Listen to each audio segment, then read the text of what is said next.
Good morning, Manitoba, and welcome to your Canadian History Radio channel. Our sponsor for this network is Red Bull. Red Bull gives you wings. Our host for this week is infamous Veronica Toichua. Take it away, Veronica. Hey, all you Manitobans out there. If you're just tuning in, I'm Ronnie, and I'm going to be talking today about Canadian history. This week, we're going to talk about our neighbors down south. That's right, the United States. Our relationship with the United States goes back hundreds of years, and there have been rough patches, some changes, and some things that just stayed the same.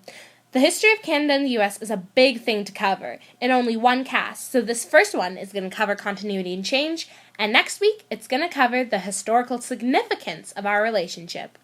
So let's jump right in and get going. Before there was the United States and Canada, there were the 13 colonies, which was the U.S., Upper Canada, Lower Canada, and Rupert's Land. All of this was governed by Britain. But the United States didn't like that they were being ruled by people who lived an ocean away. They wanted to govern themselves. So there was a change with the American Revolution in 1775 to 1783. It was a hard time for the 13 colonies and the Canadians because the colonies thought the Canadians would help in the war and fight the British. But a lot were neutral and some even joined the British side, which led to a lot of mistrust in government. I mean, how much would you trust someone who tried to revolt against you? After the American Revolution, there was also the War of 1812, which was another war for independence. Canada and the United States had a lot of animosity in their relationship at that time. In the War of 1812, the Americans wanted to seize Canada, but their attempts were pretty big failures.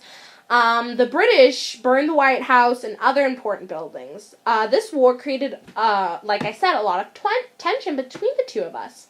And the tension led to less trust and less trade between the two countries. But even though there was not a lot of trade between the two countries, we still did trade with them, which was continuity. Another continuity at this time was that even since 1750 and even till today, people still go back and forth between the two countries. Canadians go to live in America, and Americans come to live in Canada. The United States eventually did become independent from Britain, which was a big change, but Canada was still a part of Britain. The World Wars really connected and strengthened our relationships because we fought very closely. And after World War II, there was a huge baby boom, and there were actual Canadians being born in Canada.